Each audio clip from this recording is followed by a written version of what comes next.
Hey guys, it's Union, and in this video I'm going to be analyzing the Siversk front about what I think the Russians will do from here on out. As we can see, they're currently fighting on every front line, and that is typical of Russian military doctrine, where they attack on every single possible angle until they find a weak point and take advantage of it and break through. As we saw around Popasna, where they assaulted up here towards Lysychansk and pushed in every direction, cutting off the Ukrainian defenders in this area, encircling all of them, while then continuing to cut off Lysychansk from the rest of the Ukrainian defenders, which is what made the Ukrainian defenders fall back to Siversk in the first place. So something similar is what they're trying here. While they're attacking all fronts, it doesn't just let them see where they are weak and let them break through in that area. It also lets them keep the Ukrainian defenders in place, as we can see how they're mostly reliant on artillery but when they're attacking. And when you're defending and you're being hit by artillery, going into the open is a death sentence, so you stay inside.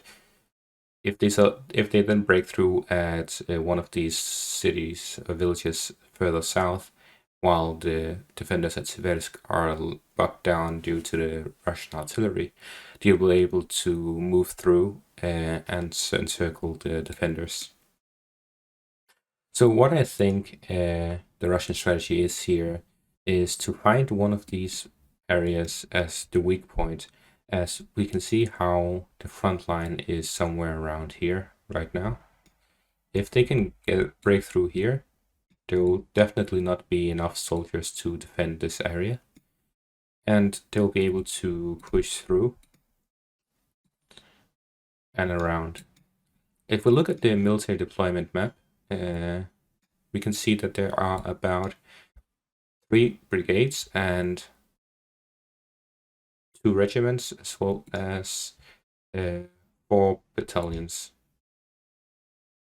3 battalions. If you're liking the video so far, please subscribe. That's an estimate of about 20,000 troops in the Siversk front. The thing is, they have 1, 2, 3, 4, 5, 6 brigades as reserves. So whenever some area opens up, they just pour in troops from over here, which is why the Russians are pushing through Soledar. If they get Soledar, then there's nothing between them and cutting off Siversk.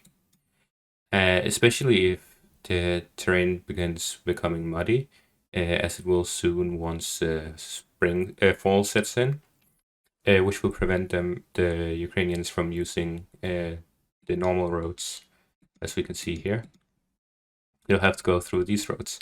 So with Russia taking Soledar, they will be able to cut off these roads here, making it impossible for the Ukrainians to either retreat or reinforce the front line. So most likely they're not going to try to break through any of these lines.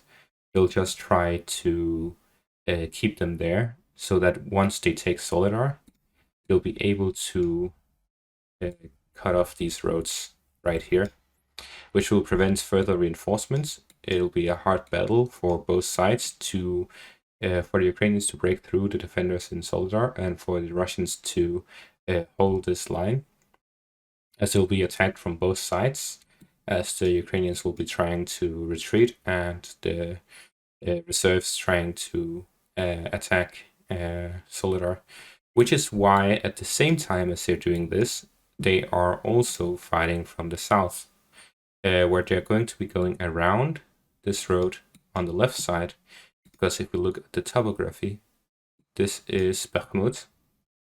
So this is a valley, and it goes all the way down to Siversk.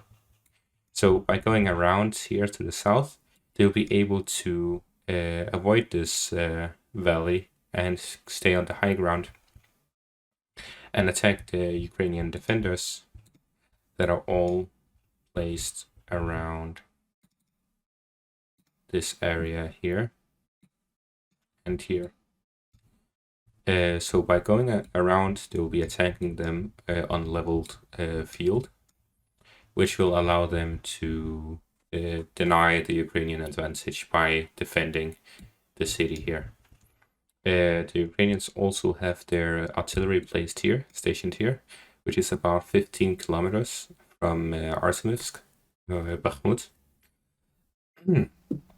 So they can also be fighting through this area, which is why it's important for them to be fighting now, where the ground is still hard, which allows them to be going through areas where there aren't any roads.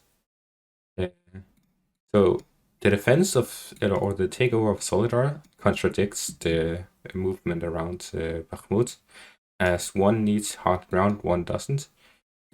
So it's a question of how far are they willing to go, because if they technically manage to take Soledar, there isn't much standing between them and the Severodonetsk River in the north.